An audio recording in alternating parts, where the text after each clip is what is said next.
So I guess before we start this video, we should probably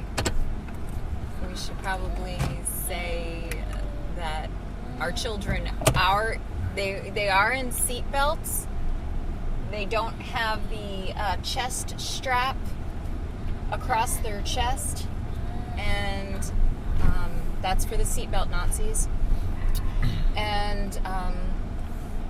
And those of you that think you can keep my child in a seatbelt, then by all means come over and show me. Best of luck to you. Show me how.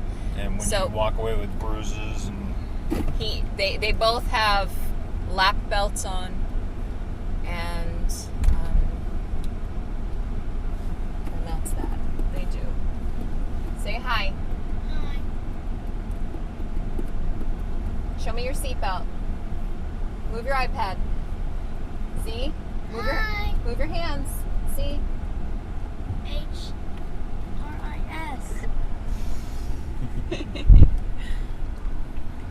So we decided to make a video, and obviously it's hard for us to make a video during any, because there really is no quiet time except when we're driving.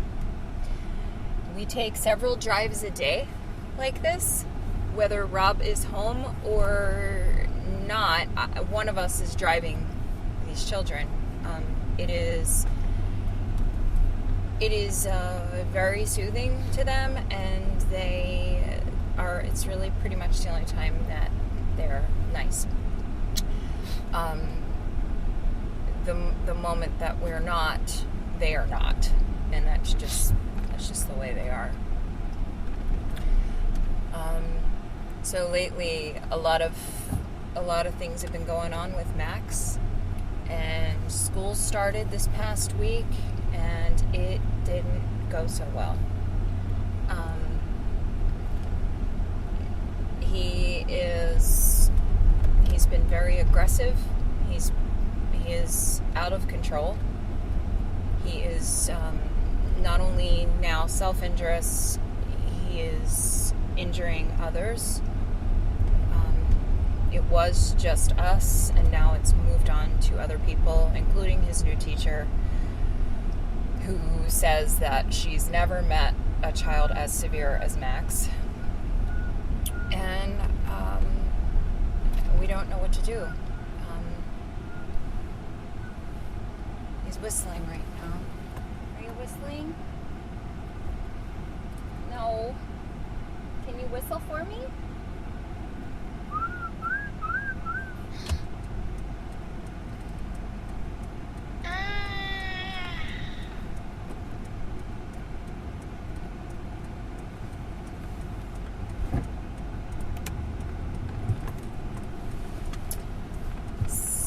So,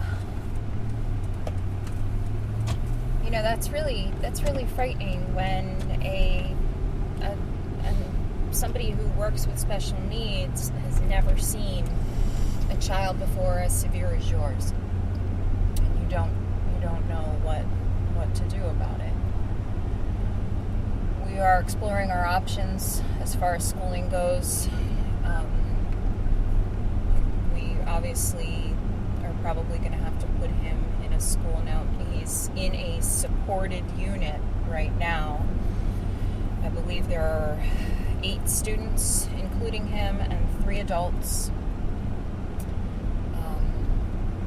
For the most part, one of those adults is always with him. He does not technically have a one-on-one. He needs one. We have been told time and time again that it is impossible to get him one. I don't think that that's true. I think just financially it's not necessarily ideal for the school to be able to provide that. There's a few other options. Obviously we could pull him out and homeschool him and get many, many, many hours of in the home ABA.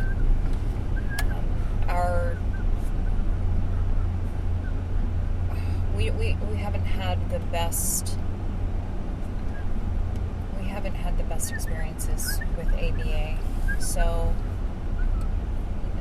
obviously we would do it again, but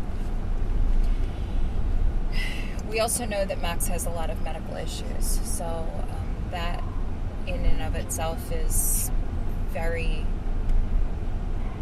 very difficult. We're waiting on more blood work, and we don't know what to do. It's affecting us as a family. We're going through a lot.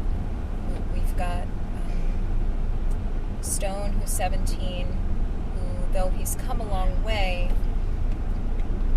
we don't know if he'll ever be able to live on his own.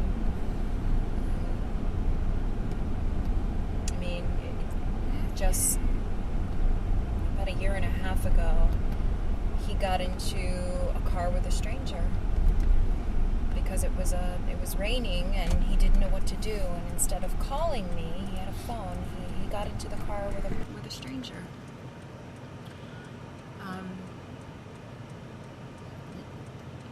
Trevor is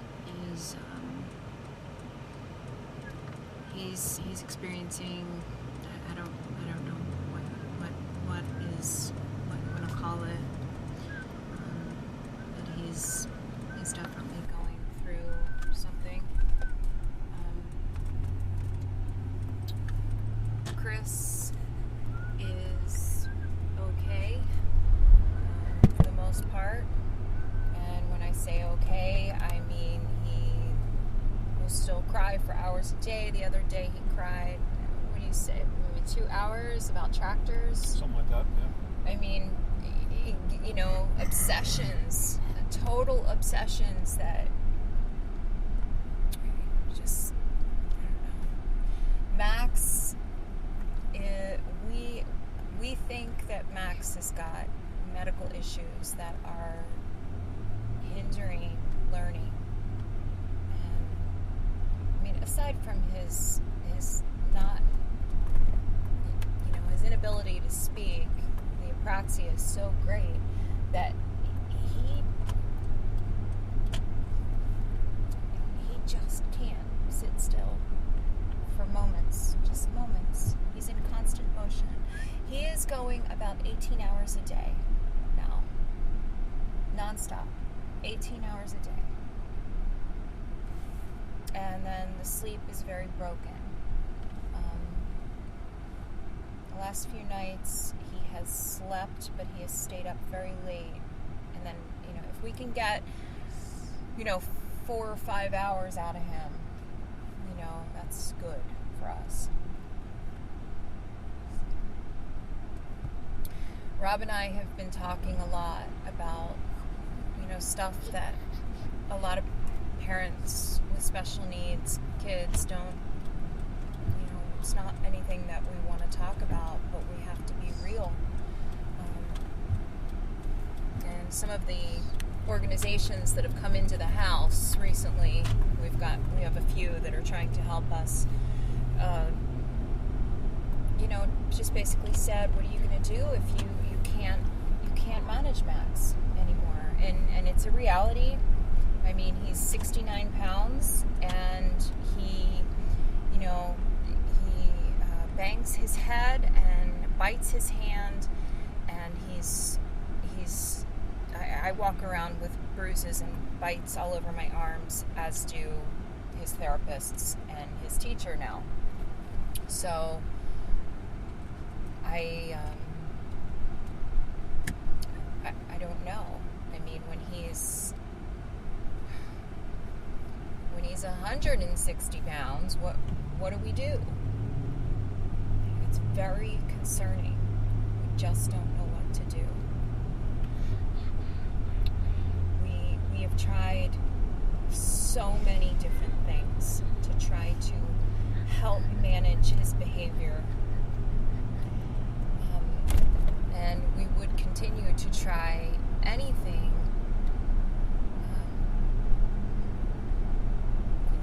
I would do anything to help him.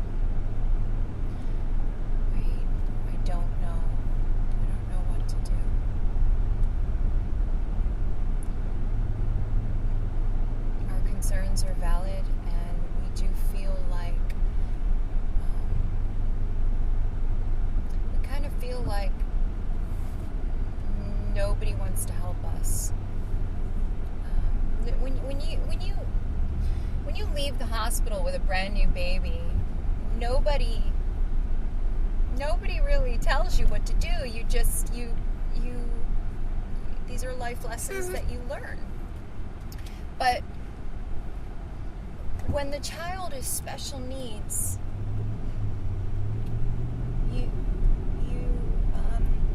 there's a lot involved. It's not just extracurricular activities after school. It's how many visits of OT are they going to get, and how many speech sessions can they get, and whatever we can do to try to help these children. Is it medication that can help? Initially, I thought yes. Initially, I thought that was the answer. Not right away. I didn't try it right away. In fact, we didn't try medication until fairly recently, and I thought that some mood stabilizers would help. Recently, it has made things worse. It has made things worse because the medication that Max has been on, I can't get him to swallow a pill, so he has been on a suspension liquid, and it is a syrup. So it raises blood sugar. And my thought here is that he has a yeast overgrowth in his body. His scalp is covered with cradle cap that is usually only seen in babies. His feet are covered in athlete's feet, and he itches constantly. Tuesday we're going to go to the doctor, and we will ask for more help. We're still waiting on blood work. We know he has food allergies.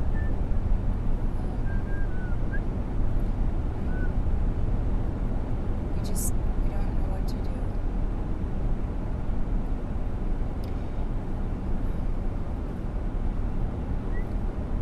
Rob and I were talking yesterday, and things got pretty heated, and we talk about their future. We don't know what their future is.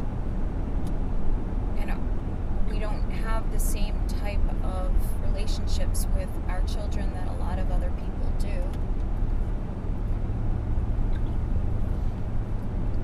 We can't do a lot of the things with our children that a lot of other people can, and that's okay. I mean, this is what we're supposed to be doing. I don't know why, but it is.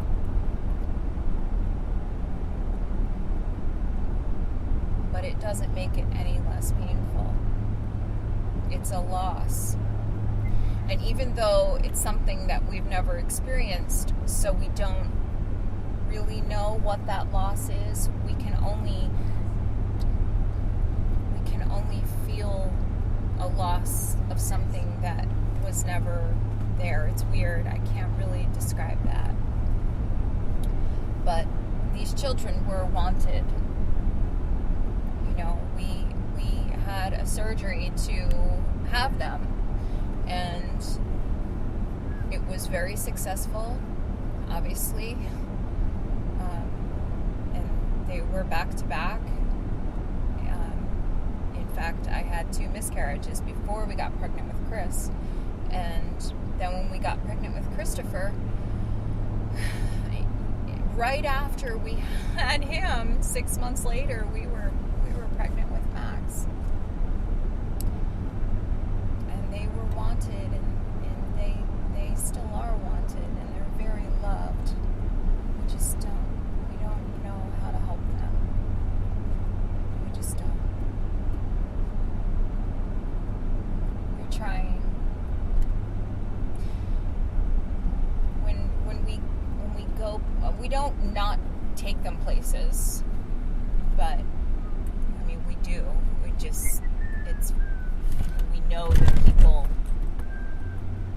We know that people are aware.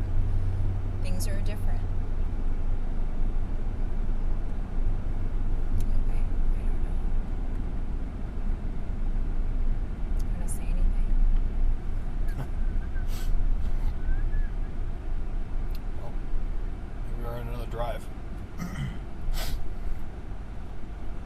Right, Chris? Another drive. Where are we going? Going to the beach. We are, huh?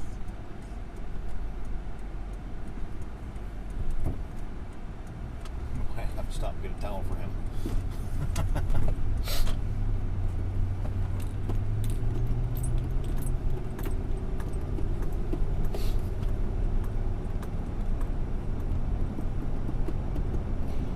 We often wonder, why our children have to struggle so much. I see things that people complain about,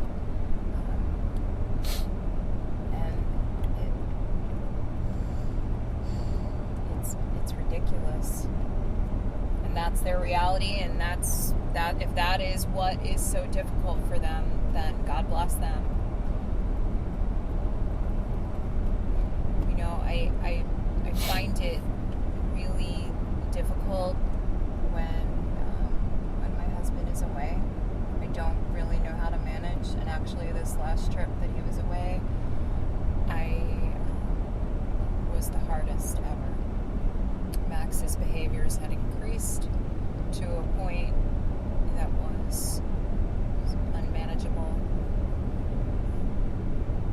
Trevor had gotten arrested, and there was hospitalizations for him. Things just weren't going well. In fact, I had to stop working because I couldn't maintain a job.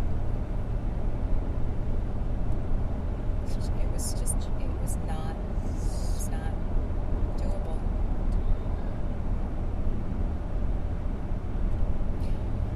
There are days that, and lately there's been a lot of those days, that Max is beating us up so much, and to constantly redirect those behaviors, it's impossible. I pray for him to go to sleep, and that's sad, but we don't know what to do. I have reached out to Dr. Phil. I have reached out to Dr. Oz.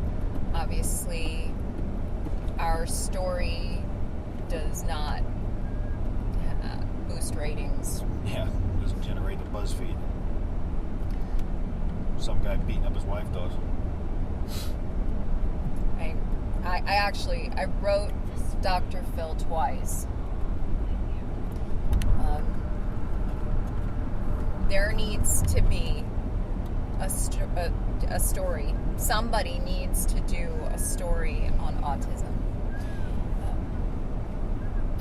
The first time that we saw a family very similar to ours was on the Discovery Health Channel, and it was the Curtin family, and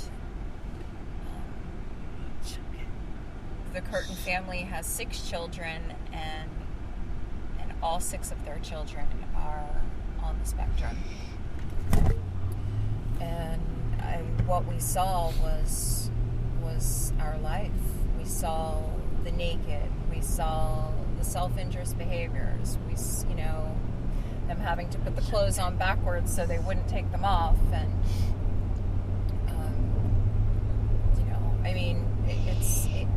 we saw what we live, and I reached out to them because we felt a kinship, and that's one thing that maybe I have found, on Facebook, because I've I've tried to distance myself from Facebook to an extent because I feel like when I see that people complain or, oh, I don't get any time to myself or I never get to go out, yet they do. I don't understand. My life is so difficult, but I have everything. They're not fighting a foreclosure like we are, but that's okay. I guess we're just. I need to understand. I need to understand why our children have to struggle so much.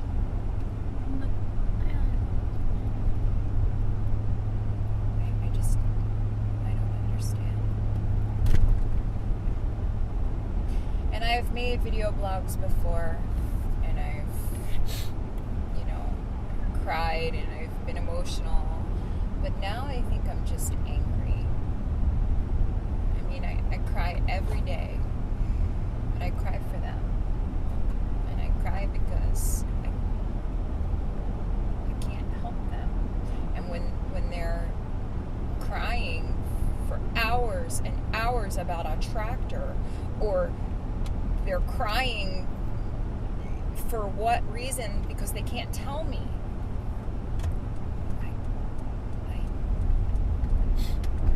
it's just not fair.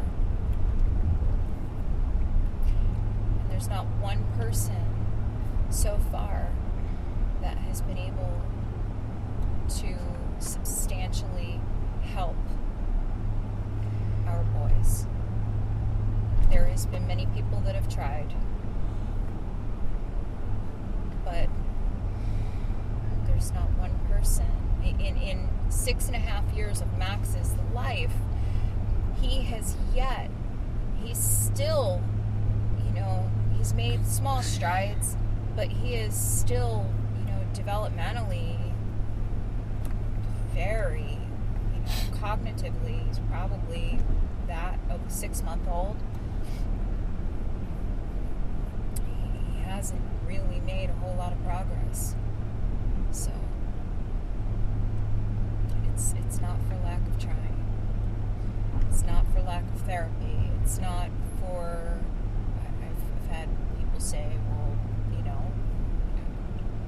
this worked for this worked for my kid, and then I heard so-and-so's got autism, so you need to do this. Well, guess what? Piss off.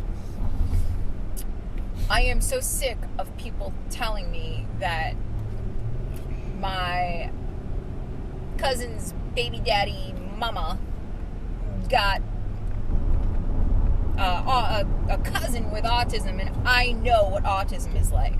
Oh, I had a neighbor who worked with somebody with autism, so I get it. No. People are freaking stupid. You don't get it. You got a clue. You don't get it. You don't get it at all. I got a 6.5-year-old who's still in diapers. I've got an 8-year-old who still really struggles, and there's millions of other kids that are struggling, and there's a reason. There is an absolute reason, and nobody can tell me why. Nobody can help my kids.